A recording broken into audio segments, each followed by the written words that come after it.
Donald Trump ira-t-il au bout de son mandat? Alors la question se pose depuis son arrivée à la Maison-Blanche, mais cette fois c'est du sérieux. La procédure d'impeachment qui pourrait mener à la destitution du président américain paraît accablante pour ce dernier. Trump est accusé d'avoir demandé à l'Ukraine d'enquêter sur son possible futur rival à la présidentielle, Joe Biden, et d'avoir fait pression sur le gouvernement ukrainien. Anne Désine, bonjour. Bonjour.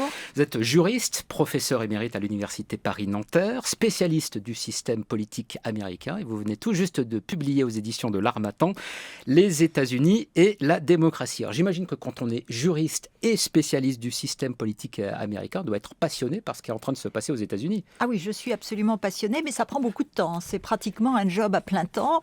Et c'est vrai que là, avant de venir, bien qu'il soit très tôt, j'ai regardé un quart d'heure Fox News parce que quand on entend toutes les preuves... Parce qu'il faut dire que les auditions, elles sont publiques, elles sont télévisées. Elles sont télévisées. Et en fait, pendant que les auditions sont télévisées, bien sûr, c'est la même image. Même les radios, les télévisions de droite ne peuvent pas mentir sur ce qui est dit. Mais ce qui est intéressant, ce sont les bandeaux de bas d'écran qui commencent déjà à déformer la réalité.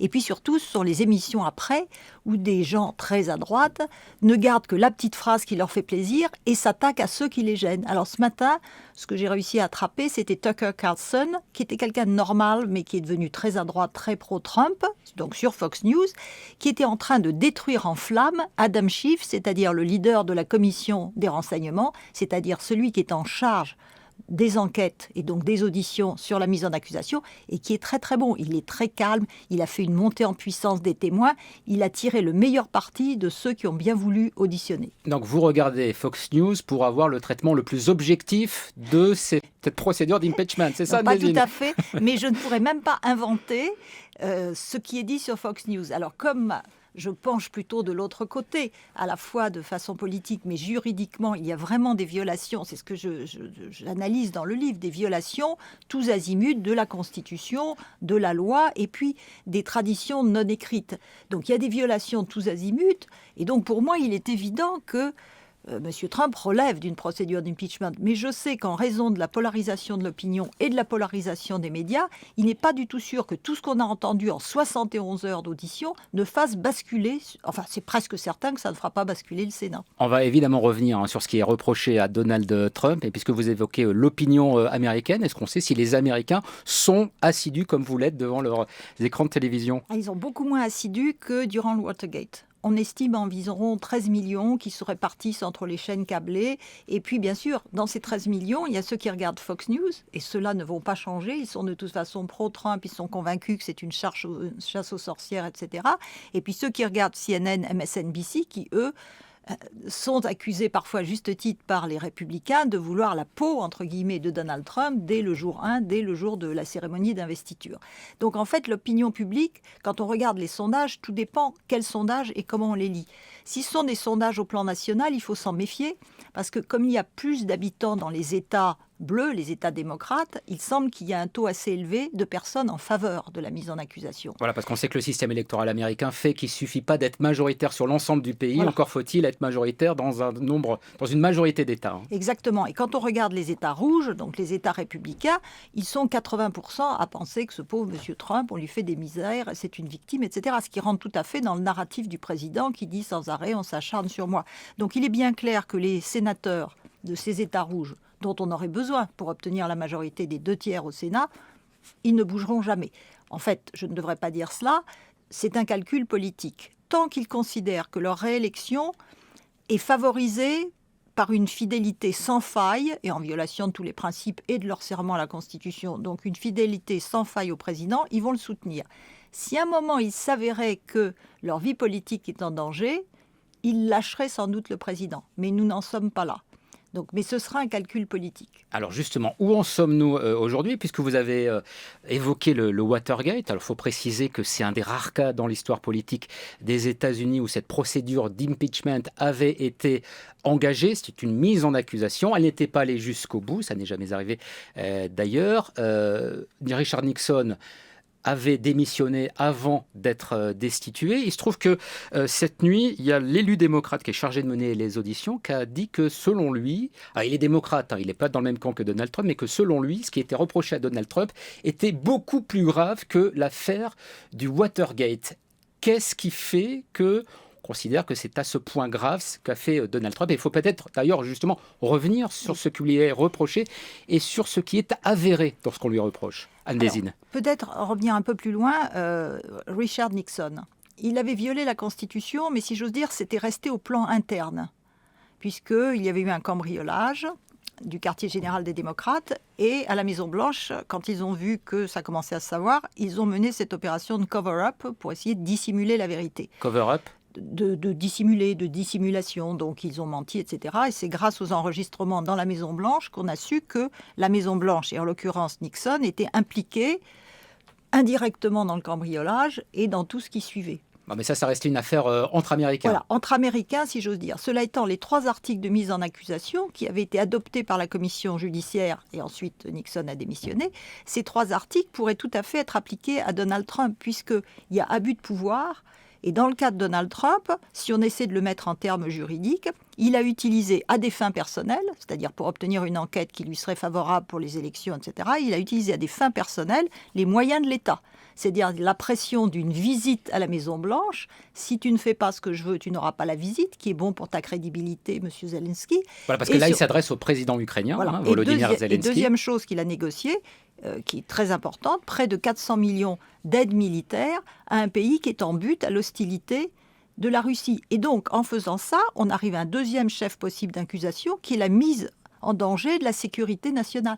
Pas seulement la sécurité de l'Ukraine, alors que c'est clair que si elle n'a pas ses armes, elle ne peut pas se défendre, et puis il y a l'aspect dissuasif aussi de l'appui des États-Unis, mais aussi la sécurité nationale des États-Unis, parce que la Russie est devenue une puissance hostile qui s'est ingérée dans les élections de 2016 et qui a bien l'intention de recommencer en 2020.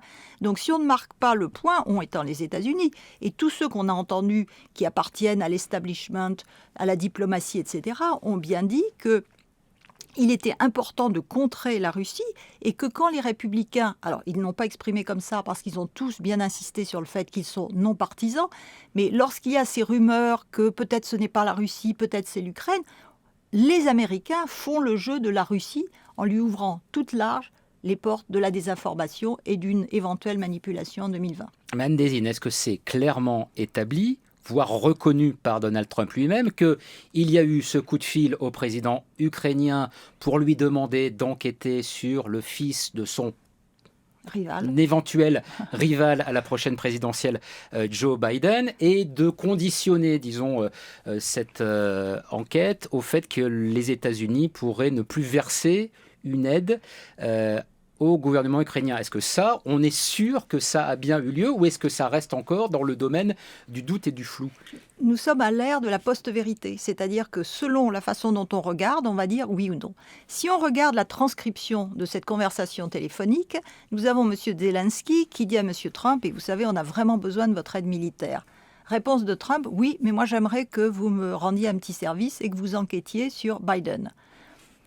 C'est vrai que là, on a quand même le sentiment que c'est ce qu'on appelle en anglais quid pro quo, un donnant-donnant. Si tu fais ça, je te libérerai l'aide militaire.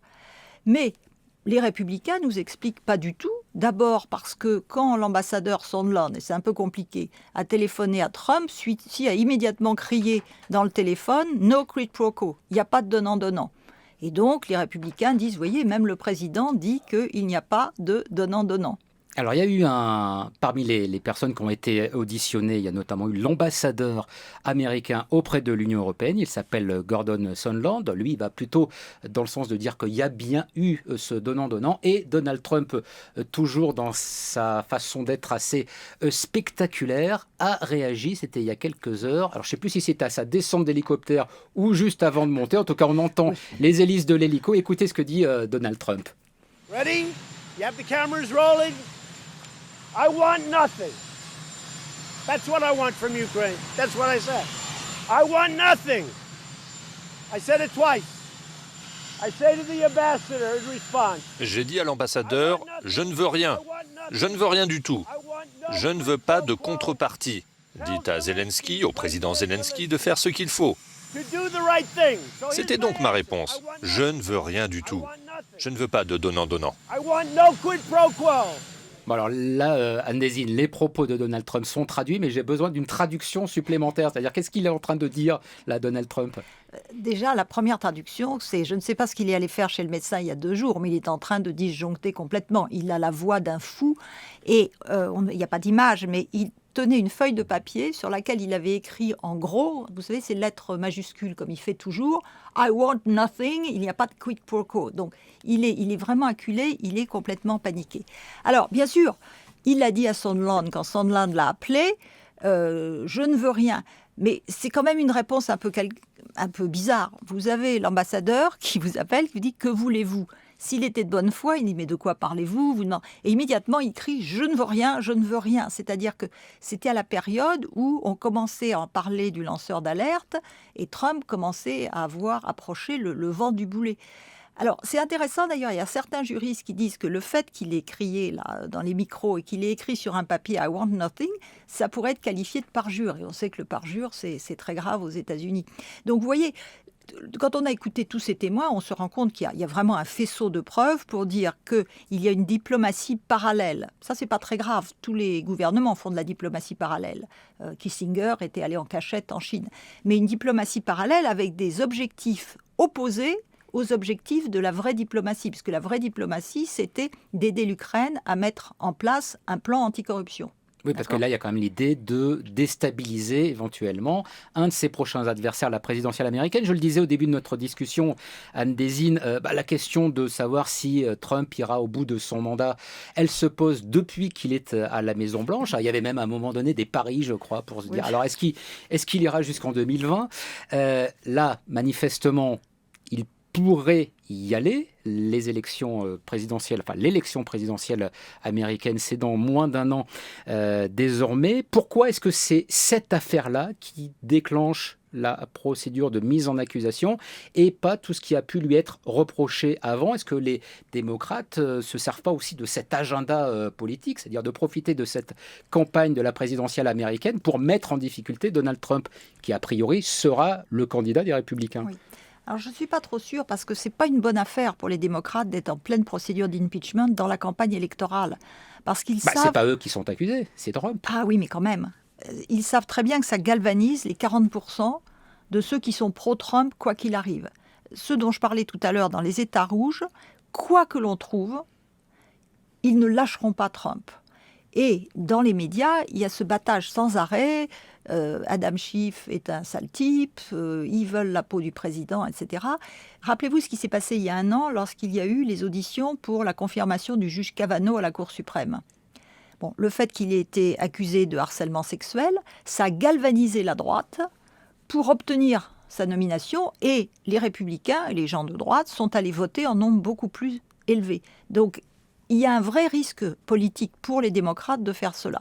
Cela étant, lorsqu'on a appris cette conversation, Mme Pelosi, donc la leader de la Chambre, leader démocrate, qui est une politique absolument presque aussi fabuleuse que Trump en termes de flair et de compréhension des mécanismes, a compris que, 1, c'était suffisamment grave pour qu'elle ne puisse plus refuser de commencer la procédure de mise en accusation, et que 2, c'était suffisamment clair pour que les lecteurs américains comprennent ce qui se passe. Parce que finalement, vous avez un président qui fait du chantage sur un président étranger à son bénéfice personnel. Alors que le rapport Mueller, les 440 pages du rapport Mueller, c'était très compliqué. Un rapport Mueller par rapport à l'implication de Trump, parce que Trump avait essayé... Et la Russie, c'était lié à l'élection présidentielle américaine. Donc il y avait l'histoire de la collusion, qui n'est pas un terme juridique, et ensuite de l'entrave à la justice, et le procureur avait conclu, de toute façon, nous n'avons pas le droit d'inculper un président en exercice. Donc, Nancy Pelosi avait dit c'est trop compliqué, on laisse tomber. Là au moins c'est un peu plus facile à comprendre, et d'ailleurs dans ce qu'il faut aussi expliquer à un public français, ou en tout cas rappeler, c'est que quand vous avez mentionné tout à l'heure les États rouges, ça n'a pas forcément la même signification que celle qu'on peut avoir ici. Les États rouges, ce sont les États républicains, il y a une inversion de couleur, disons, par rapport à notre code couleur à nous. Les États bleus, ce sont les États démocrates. Au plus tard, elle peut intervenir quand la destitution a supposé qu'elle ait lieu, c'est-à-dire est-ce qu'il y a un calendrier précis où les auditions vont s'achever et où, alors c'est quoi, c'est le Sénat américain qui va décider ? En fait, le problème, c'est que le mot impeachment, en français, nous devons le traduire par 2 mots. Ce qui se passe à la Chambre, c'est une mise en accusation, Et quand ça passera au Sénat, ce sera la procédure de destitution proprement dite. Donc on pense que... Mais même à la Chambre, il y a une autre étape, parce que ce que ne digèrent pas les Républicains, c'est que le début de l'enquête se fait à la commission du renseignement, ce qui n'est pas aberrant, puisque c'est l'inspecteur général du renseignement qui a lancé l'alerte sur ce qui s'est passé. Mais ça a aussi un avantage politique considérable, c'est qu'Adam Schiff est très très bon. C'est un ancien procureur, il est posé, et il a fait cela de façon très stratégique. Mais ensuite, l'étape d'après, les conclusions vont être envoyées à la commission judiciaire. Et la commission judiciaire est présidée par un monsieur Nadler, qui lui est un partisan frénétique et qui va... De Trump? Non. Ah, partisan Non, c'est un frénétique démocrate. frénétique de la destitution. C'est-à-dire qu'il ne sera pas aussi modéré Pardon. que Schiff. Et l'inconvénient, c'est que ça va justement colorer cette procédure de façon très partisane et donc diminuer les chances de récupérer quelques républicains dans le vote. Parce Et que voilà, c'est à la fin des fins, enfin si ça Oui. va jusqu'au bout, c'est un vote. Voilà, il y aura un vote dans la commission judiciaire et ensuite un vote dans l'Assemblée, dans la totalité de la Chambre des représentants, et on peut penser qu'il sera mis en accusation. Ça, a priori, avant Noël. Ensuite, ce sera transmis au Sénat, et la grande discussion actuellement, c'est que va faire le Sénat ? Est-ce qu'il va essayer de bâcler la procédure ? Le Sénat qui est à majorité républicaine Voilà. aujourd'hui. Puisque là, au Sénat, ce sont les républicains qui seront maîtres de la procédure, alors que pour le moment, à la Chambre, ce sont les démocrates qui sont maîtres de la procédure. Donc, ils décident, on fait vite, parce qu'on voudrait en avoir terminé, en espérant que le Sénat ira vite, au moment où les caucus et les primaires démocrates vont commencer début janvier. Parce que sinon, il y a une espèce de parasitage s'il y a les deux choses en parallèle, l'impeachment et les primaires. Et surtout, au moment de la destitution, 6 sénateurs sont candidats. Et donc, s'ils sont obligés de siéger, et ils sont obligés, en raison de leur serment sur la Constitution, ils seront obligés de siéger à Washington, ils peuvent difficilement faire campagne. Ce qui est intéressant, ça veut dire qu'en fait, les républicains ont la main pour instrumentaliser qui va être un candidat qui pourra faire campagne au mois de février. Juste d'un mot pour conclure provisoirement cette discussion, Anne Désine, est-ce qu'il pourrait arriver que cette procédure soit toujours en cours au moment de l'élection présidentielle américaine en novembre prochain? Non, ça, ce n'est pas possible. Ce n'est pas possible Non. parce que... Parce que, par exemple, si on prend la partie destitution devant le Sénat pour Clinton, ça a duré 5 semaines. Donc, nous pensons, mais c'est vrai que je n'ose plus penser quoi que ce soit, vu que depuis 3 ans, voilà, mais je pense qu'entre 2 semaines et 5 semaines. Eh ben, on va continuer à penser avec vous et avec également Laurence Nardon qui nous rejoindra d'ici une vingtaine de minutes pour parler des États-Unis, de l'état de ce pays après 3 ans de mandat de Donald Trump. Ce sera donc aux alentours de 8h20. 7h-9h, les matins de France Culture, Hervé Gardette. Il est 8h21 sur France Culture. Make America Great Again, c'était la promesse de Donald Trump pendant la précédente campagne pour la présidentielle américaine qui lui avait permis d'accéder à la Maison-Blanche. Cette promesse a-t-elle été tenue? On continue de parler des États-Unis avec vous, Anne Désine. Rebonjour pour toutes celles et ceux qui nous rejoignent. Toujours spécialiste du système politique américain, juriste. Vous venez de publier chez l'Harmattan Les États-Unis et la démocratie. Alors, on a longuement décrypté la procédure d'impeachment qui est en cours actuellement. Et pour évoquer la situation politique et la campagne de la présidentielle qui est en cours, notre deuxième invité, c'est Laurence Nardon. Bonjour. Bonjour. Vous êtes responsable du programme Amérique du Nord à l'IFRI, l'Institut français des relations internationales. On vous doit chez Talendier Les États-Unis de Trump en 100 questions. Et puis vous faites désormais de la concurrence à France Culture puisque vous signez un podcast qu'on peut retrouver, je crois, sur le site Slate notamment. Et sur le site de l'IFRI, bien sûr, et sur la newsletter TTSO. Voilà, Bref. podcast dans lequel vous racontez cette campagne de la présidentielle américaine qui démarre toujours très tôt, comme d'habitude. Alors on comprend que quand on est responsable du programme Amérique du Nord de l'IFRI, on suit ça de très près. Pour quelles raisons nous, Français, devrions-nous aussi nous intéresser de près, si tant est qu'il faille le faire, Laurence Nardon, à cette campagne présidentielle américaine? Parce qu'elle a des enjeux très importants, non seulement pour les États-Unis, mais pour le monde, puisque une réélection de Trump aurait des effets sur des choses qui nous touchent, c'est-à-dire par exemple le climat, puisque les États-Unis sont quand même un pays extrêmement important. Si ils ne reviennent pas dans l'accord de Paris, ça aura des conséquences. Et puis Trump participe au détricotage. Il n'est pas le seul, on en a chez nous aussi, mais enfin mettons que c'est un moteur supplémentaire. Il participe au détricotage de cet ordre international libéral qui fonctionnait depuis les années 90 notamment. Et puis aussi, je pense qu'il y a un effet de remise en cause de la décence en politique avec ce personnage, et que donc quelqu'un d'un peu plus raisonnable qui arriverait à la Maison-Blanche, quel que soit d'ailleurs son programme politique, mais je parle juste d'attitude et de manière de faire de la politique, ça ferait peut-être du bien à tout le monde, enfin au-delà des frontières américaines. S'il fallait définir le principal impact qu'a eu l'arrivée de Donald Trump à la Maison-Blanche pour nous Français, enfin nous Français élargissons à l'Europe, ce serait lequel, Laurence Nardon ? Il y en a beaucoup, mais justement je reviens à celui-là, c'est que je pense que l'arrivée de Trump à la Maison-Blanche a participé à cette espèce de retour de balancier que nous voyons aujourd'hui avec le Brexit, avec les dirigeants en Europe centrale, les mouvements d'extrême droite chez nous aussi, et c'est assez dangereux. Et c'est d'autant plus dangereux qu'en fait, je pense que ce retour de balancier, il est fondé sur des choses qui sont très, très réelles et qu'on ne peut pas nier, qui est l'accroissement des inégalités dû à l'excès de dérégulation néolibérale, je parle avec des termes très, très, très larges, qui est intervenu, enfin qui a eu le vent en poupe dans tous les pays occidentaux depuis les années 80. Je pense que nos élites ont été trop égoïstes et que les gens qui ont souffert de cet égoïsme avaient toujours le droit de vote. Et ils ont fini par voter pour des gens qui, à leurs yeux, les écoutaient enfin. Et Trump a fait ça. Il a été vu comme le champion de ces classes moyennes blanches peu diplômées aux États-Unis, qui ont vu en lui la seule personne, après les trahisons du Parti démocrate et du Parti républicain, qui pouvait les écouter. Puisque vous parlez des élites, Anne Désine, est-ce qu'on peut dire que c'est ou ce sera un des mots-clés de cette campagne électorale américaine, les élites qui sont la cible, peut-être pas seulement du camp républicain, mais c'est aussi un petit discours qu'on entend à la gauche de la gauche chez les démocrates aujourd'hui. Oui, les élites étaient déjà au centre des élections de 2016, puisque une des choses qui a coûté l'élection à Hillary Clinton, c'est qu'elle était vue comme élite, comme establishment, etc. Mais j'aimerais bien revenir 2 minutes sur ce que fait Trump à l'ordre international mondial. Dans mon livre que vous citiez, j'explique l'érosion des normes. Alors c'est un mot un petit peu compliqué, mais ça veut dire tout simplement que Trump, au plan interne, viole la Constitution, la séparation des pouvoirs, il s'attaque à la liberté de la presse, à l'indépendance du pouvoir judiciaire. Et dans ce que j'appelle la contagion du mauvais exemple, non seulement il détruit cet ordre libéral international, mais il envoie des signaux très très clairs aux autocrates de la planète que il n'y a pas de problème si on met les journalistes en prison ou même qu'on les assassine à la tronçonneuse.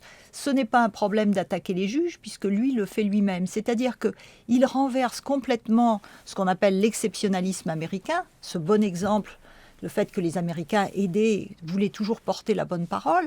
Mais là, non seulement il n'y a plus de bonne parole, mais par ses actes, il montre que on peut tout à fait ne plus respecter, et là je suis d'accord, un minimum de décence. C'est aussi une question d'attitude. Et pour revenir à l'impeachment, l'un des avantages, si j'ose dire, de cette procédure, c'est de marquer une limite, de dire il y a des comportements qui sont tellement inacceptables que même si la procédure n'aboutit pas, il faut commencer la procédure. Et d'ailleurs, j'ai relu hier le Federalist Paper, des articles qui ont été écrits au moment où la Constitution a été adoptée pour convaincre les États de ratifier la Constitution. Et Hamilton se méfiait déjà, alors il appelait ça d'un démagogue populiste, qui ferait appel aux passions populaires et qui en profiterait après pour détruire le système et détruire les libertés. Donc en fait, on a pratiquement un portrait de Trump dans le fédéraliste numéro 1. Et pourtant, le système politique américain, Laurence Nardon, a un certain nombre de contre-pouvoirs. Le président,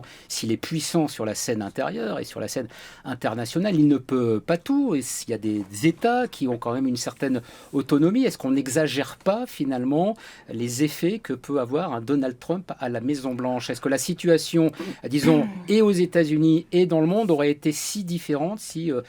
mettons, Hillary Clinton avait été élue à sa place? Oh, je crois que la situation a été extrêmement différente. Bah,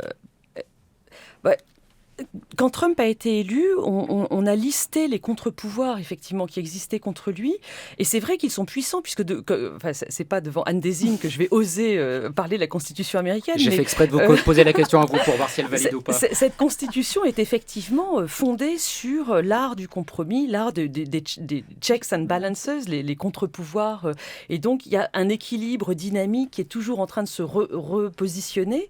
Et donc contre Trump, on a les juges, on a le Congrès, on a l'opinion publique avec la presse, et on a aussi, vous parliez de la politique internationale, on a aussi les très grands pouvoirs du Sénat.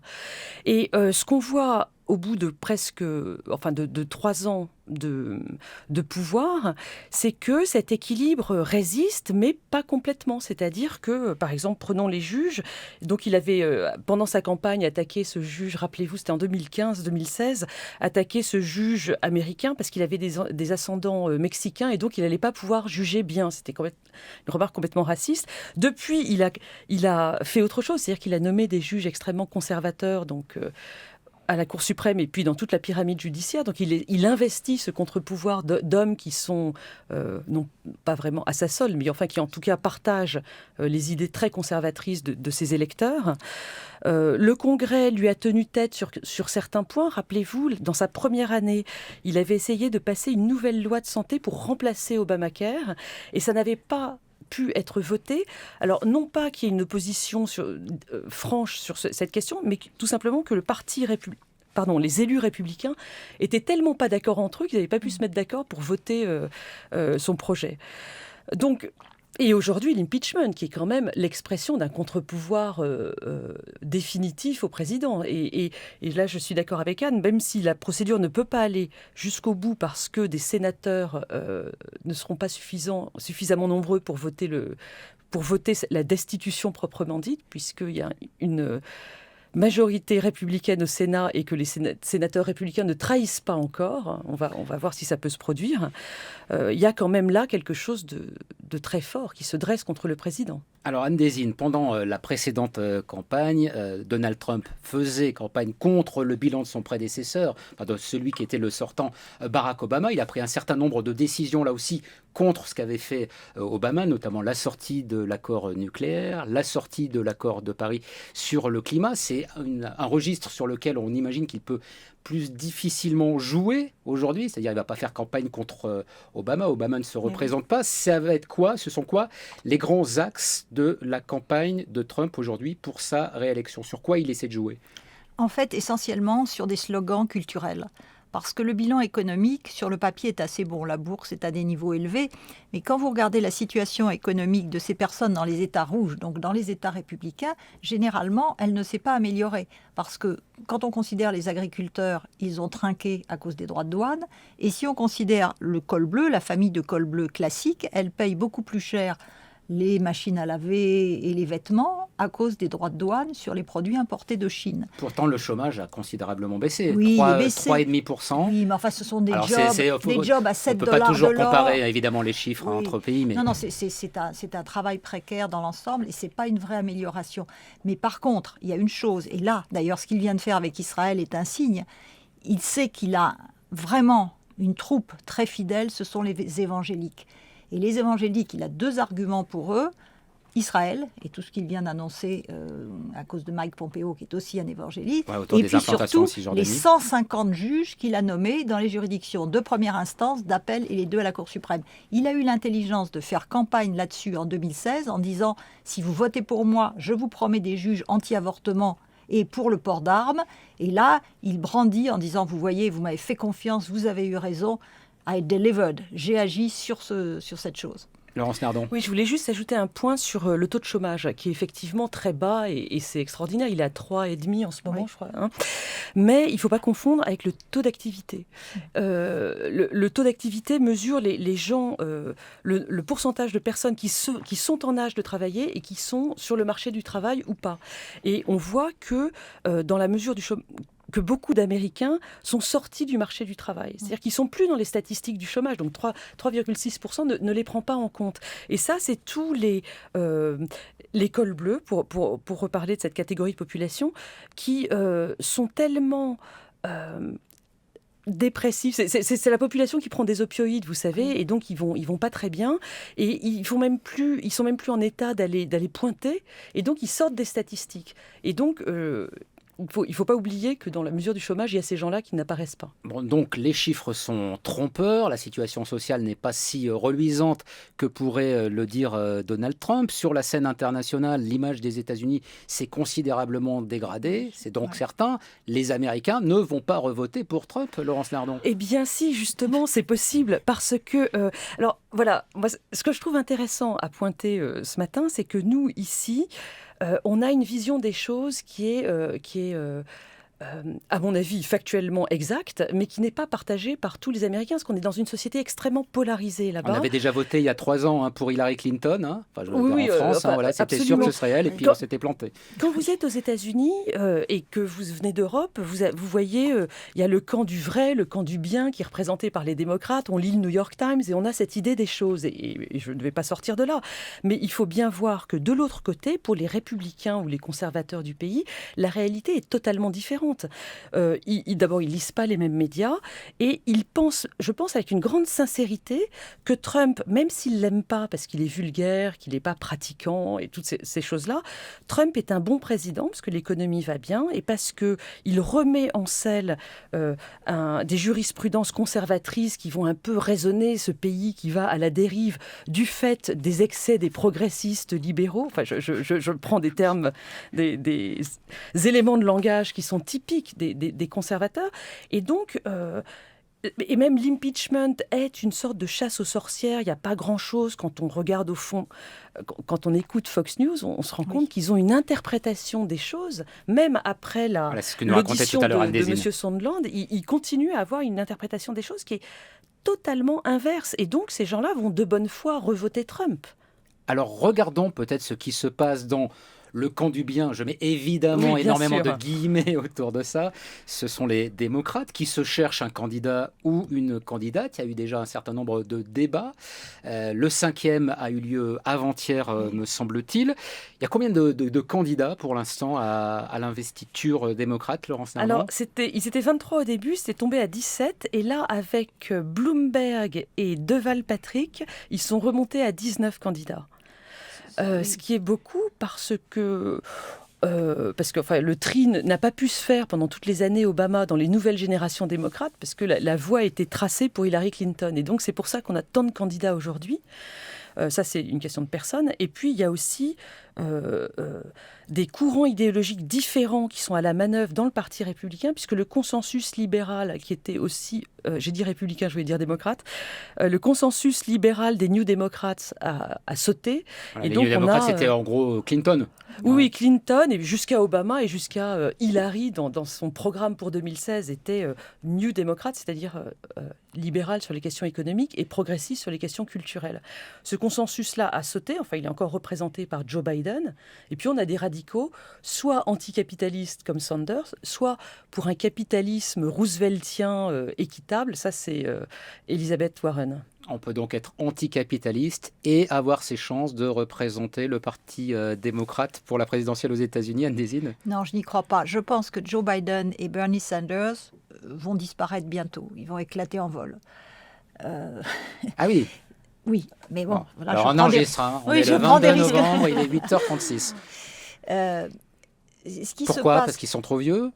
Parce que Bernie Sanders, effectivement, est trop à gauche et Elizabeth Warren, ayant compris le danger, commence à assouplir un peu son programme, en particulier sur ce qu'il a plombé, c'est-à-dire le Medicare for All. Et donc, dorénavant, ça deviendra facultatif. Si moi, j'ai mon assurance de mon employeur, ce qui est toujours très favorable, je peux la garder, ce qui n'était pas le cas ailleurs. Bon, pour les chiffres, en fait, ce qui compte, ce sont ceux qui peuvent participer au débat. Et il y a 2 critères pour participer, l'argent qu'on peut collecter et les sondages. Donc, si on prend ces 2 critères, ils étaient 10 à intervenir. Et ce qui est intéressant, ce sont les sondages après le débat, et les 2 qui ont très très bien marché sont des centristes. L'une qui, pour le moment, ne réussit pas à décoller, mais qui est la sénatrice du Minnesota, Klobuchar, qui a le mérite d'avoir gagné 2 fois dans un État, le Minnesota, qui est un État pivot, un État dans lequel il est important de savoir gagner les électeurs, et qui a su très bien résister au juge Kavanaugh lors des auditions. On a vu qu'elle était solide et on a vu qu'elle était capable de résister, le cas échéant, à Donald Trump s'il commence à l'attaquer comme il l'attaquera si elle était la candidate investie. Et l'autre qui a très très bien marché dans ces débats, c'est le maire, le fameux Pete Buttigieg, avec ses 37 ans, son éducation de Harvard, qui a combattu en Afghanistan, si mes souvenirs sont exacts, et qui est homosexuel. Et ce qui est intéressant, c'est que il collecte beaucoup d'argent, ce qui s'était passé pour Obama. Obama, c'est un petit nouveau qui a sorti de la boîte tout d'un coup, mais qui très vite a collecté à la fois de l'argent, des petites contributions, des gens de tous les jours qui se disent « oui, c'est celui-là qu'on veut, on veut un renouvellement », il respire l'espoir. Et puis, le business, les entreprises, la Silicon Valley, qui se dit « bon, au moins, ce type-là, il est normal, peut-être ça vaudrait la peine de miser sur lui ». D'un point de vue sociologique, Laurence Nardon, est-ce que les démocrates s'adressent à un public qui n'a pas grand-chose à voir avec le public des républicains? Est-ce on avait beaucoup dit après l'élection de Trump que c'était une Amérique blanche, masculine, middle class, middle west. Est-ce que ça reste, pour Trump, en tout cas oui, pour Trump, oui. une grille de lecture pertinente aujourd'hui? Oui, c'est l'une des grandes tensions au sein du Parti démocrate. D'ailleurs, il y a la tension sur les questions économiques, l'approche du capitalisme, on en a parlé, mais il y a cette tension sur la manière dont on considère le pays. Et l'un des grands reproches qui avait été fait à Hillary Clinton en 2016, c'est que son programme était une shopping list, c'est-à-dire une liste de propositions traitant chaque segment de la population l'un après l'autre. C'est-à-dire qu'il n'y avait plus de melting pot, d'intégration ou d'assimilation, mais une salade composée, salad bowl. D'ailleurs, ce chercheur qui s'appelle Marc Lilla avait écrit un édito après sa défaite pour dire que c'était à cause de cette vision éclatée de l'Amérique qu'elle avait perdue. Aujourd'hui, on voit, c'est très intéressant, les candidats s'efforçaient de parler à une Amérique unique. Néanmoins, on voit bien que leur sociologie reste éclatée. Oui, parce que j'allais vous poser la question, voilà. C'est-à-dire quand ils parlent, quand ils essaient de parler à cette Amérique unie, est-ce qu'ils parlent à une Amérique fictive ? C'est-à-dire la vraie Amérique, ça serait cette Amérique éclatée qui nous a été beaucoup décrite il y a 3 ans, ou bien est-ce qu'il y a quand même un pays qui n'est pas si fracturé qu'on peut le dire? De toute manière, dans les discours, on parle toujours à quelque chose qu'on crée par son narratif. De toute manière, on crée l'Amérique à laquelle on parle. Mais néanmoins, il est vrai, et donc tout dépend du discours. Et il cherche à être plutôt unificateur dans cette campagne-ci, je trouve. Néanmoins, d'un point de vue sociologique, il y a toujours un éclatement entre les minorités, donc afro-américaines, latinos, qui votent toujours très démocrates, surtout les Noirs. Les Latinos, c'est un peu plus compliqué. Et puis, à l'opposé du spectre en termes de CSP, on a les élites blanches, urbaines, jeunes, diplômées sur les villes des côtes, qui, elles aussi, votent démocrates en écrasante majorité, et qui sont parfois plus progressistes que les minorités qu'elles comptent défendre. Par exemple, on voit que la communauté afro-américaine, je donne juste cet exemple, est assez en retard en termes d'acceptation du mariage gay, juste pour donner cet exemple, par rapport au reste de la population. C'est-à-dire que quand on fait des sondages auprès de la communauté afro-américaine, c'est la beauté de l'Amérique, c'est qu'on peut faire des études en termes ethniques, ce qu'on n'a pas le droit de faire chez nous. Ah oui, ça, c'est un autre débat. Si vous allez sur ce terrain-là pour la présidentielle française, c'est assez glissant. Ne rentrons pas dans ce débat, mais enfin, en tout cas, le chercheur a accès à toute cette possibilité de savoir sur les États-Unis, ce qui est vraiment passionnant. En tout cas, les Afro-Américains ont passé la barre des 50% d'acceptation du mariage gay en 2016 uniquement, ce qui est très tard par rapport au reste de la population. Anne Désine ? Oui, je pense que le président Obama a rappelé les troupes démocrates à l'ordre quand il leur a dit « Faites attention, ne basculez pas trop à gauche. Ceux que vous visez dans vos programmes, ils ne veulent pas la révolution, ils veulent qu'on s'occupe de leurs problèmes. » Et donc, parmi ces candidats, il y en a qui ont compris, et l'un de ceux, bon, il a très peu de chances de passer parce qu'il est trop jeune, il est gay, etc., mais qui a compris que le message qui marchait bien, c'est justement un message d'unification. Les républicains, par définition, se construisent contre et en critiquant, mais parmi les démocrates, il y a quand même beaucoup d'attaques contre les très riches, etc. Et le discours de Klobuchar, Warren un tout petit peu, Pete Buttigieg, c'est de dire on ne pourra pas l'emporter, on ne pourra pas sauver entre guillemets l'Amérique si on ne met pas quelque part fin à cette terrible polarisation, si on n'essaie pas de trouver des terrains communs de façon à travailler ensemble. Et l'autre chose qui pour moi émerge, c'est qu'il y a une sorte de prise de conscience que si l'on veut réformer le système capitaliste extrêmement inégalitaire, il faut commencer par réformer le système politique. Parce que tant qu'on aura un système politique aux mains des très riches, avec un financement des élections qui permet de déverser des millions là où on en a besoin pour faire basculer une élection, les lois qui seront votées seront des baisses fiscales pour les riches et pour les entreprises, une dérégulation des lois sociales, de l'environnement, etc. Donc il y a un lien entre réforme du capitalisme et réforme de la vie politique. Laurence Nardon ? Oui, je voudrais ajouter quelque chose là-dessus justement, c'est que tout cela ne se fera pas uniquement avec l'élection d'un démocrate l'année prochaine, puisqu'il y a la question du Sénat qui pourrait rester républicain même si un démocrate est élu, et dans ce cas-là, comment faire passer des lois, et surtout la Cour suprême qui maintenant va être aux mains de conservateurs, et donc Anne parlait en filigrane des lois sur le financement de la vie politique.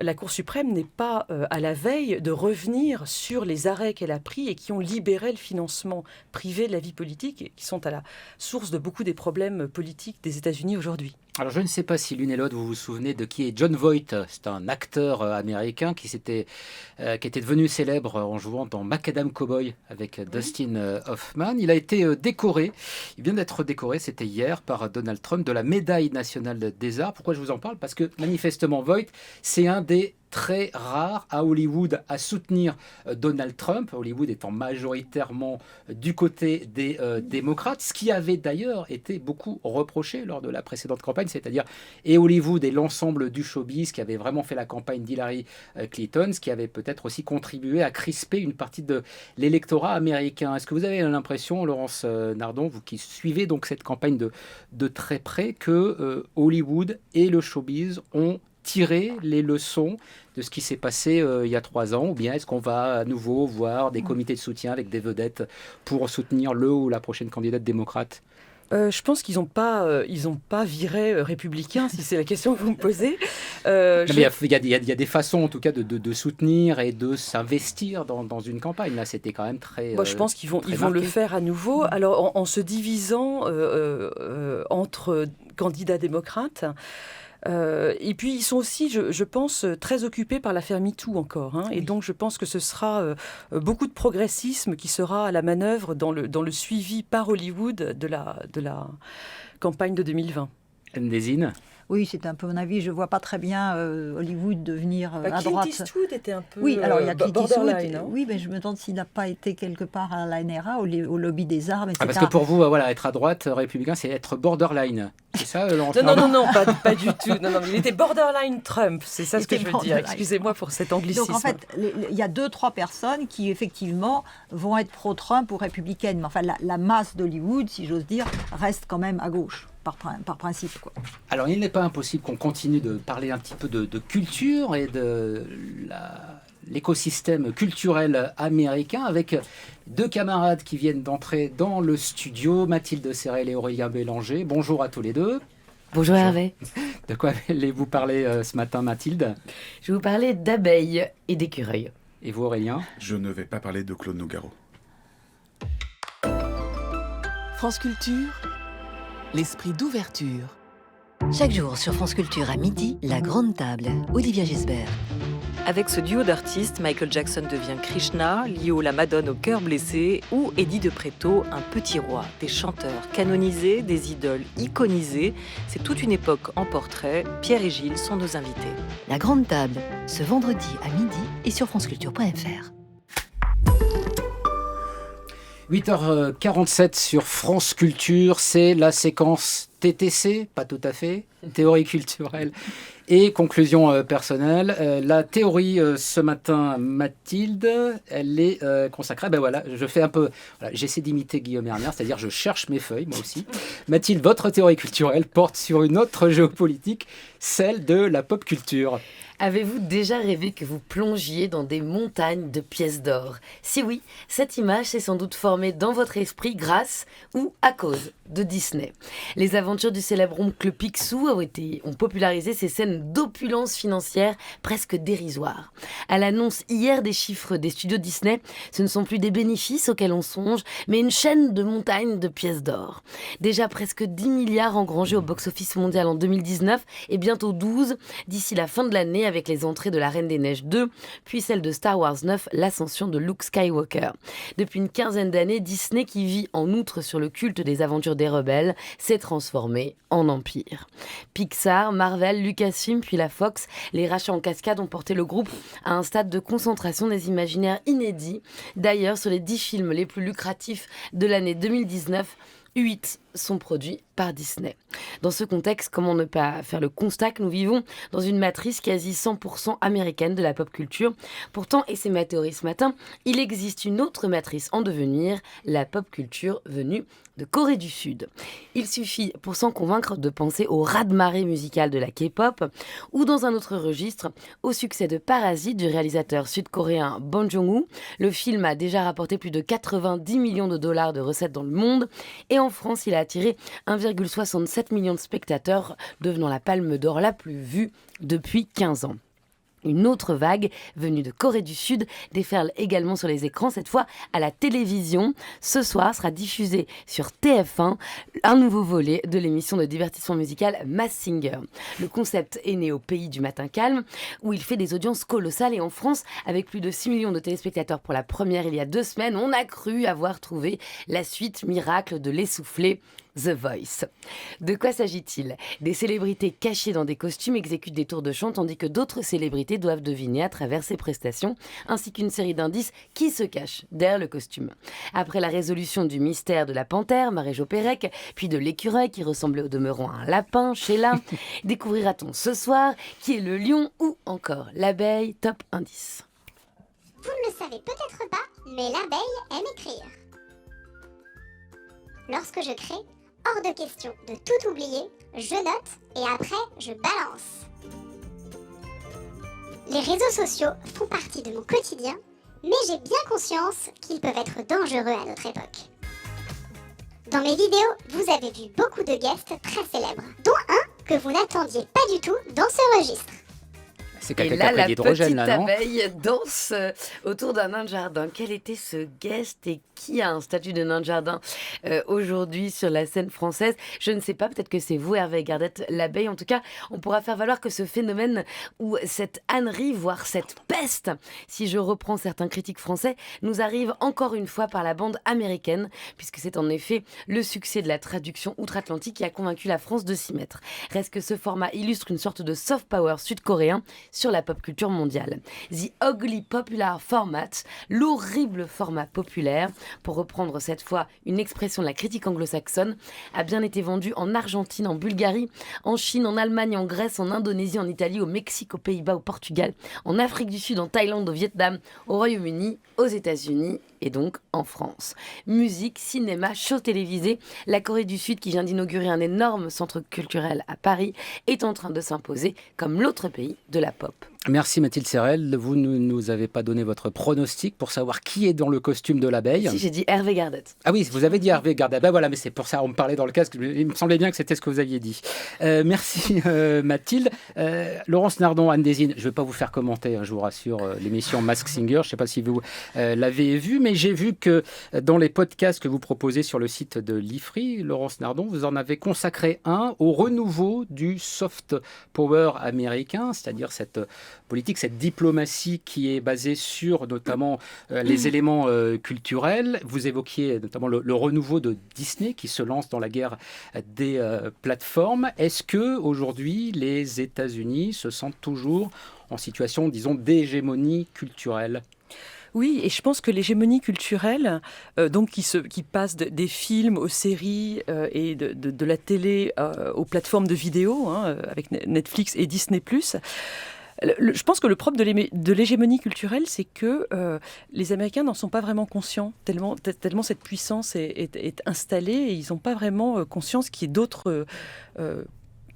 d'autres lieux culturels dans le monde à part le leur. Enfin, je pense que c'est vraiment un rouleau compresseur très, très puissant, et je ne le vois pas s'interrompre dans les décennies qui viennent, même si la Corée du Sud, comme vous le dites, a son mot à dire. Enfin, les autres modèles culturels, en tout cas les autres traditions, ont du mal à pénétrer les États-Unis? Ah oui, il y a une sorte d'indifférence au reste du monde que je trouve glaçante, et qui existe en réalité depuis bien longtemps. Indifférence qui est sur le terrain politique, et donc aussi sur ce terrain-là, Anne-Désine. En fait, sur le territoire américain, il y a très peu pénétration des autres. Mais si on se met au plan mondial, le soft power américain via le cinéma, les séries, etc., est très concurrencé par la Corée du Sud et par l'Inde. Il faut voir le nombre de pays qui consomment ces fameux films de Bollywood, etc.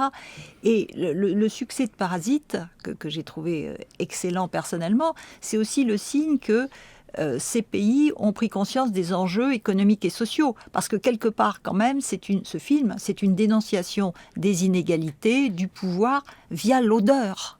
C'est une trouvaille absolument fabuleuse, et je pense que ça peut expliquer le succès du film. Et c'est une guerre des pauvres entre les pauvres. Voilà, exactement, avec une hiérarchie dans les pauvres. Il faut d'ailleurs dire que le cinéma américain est quand même assez riche en critique et en analyse de la société américaine, hein, Laurence Lerdon. Ça, c'est la beauté du soft power américain, et sans doute sa force, c'est que par rapport au soft power, par exemple en Chine, aux États-Unis, la culture critique le modèle américain en permanence. Et je pense que ça, c'est vraiment l'une des preuves de la solidité de la démocratie américaine, et ce qui peut nous permettre de voir les années qui viennent avec un certain optimisme. C'est l'Empire qui vend les rebelles. Voilà. Oui, c'est-à-dire que l'autocritique est permise, encouragée, célébrée, et donc c'est quand même plutôt bien, je trouve.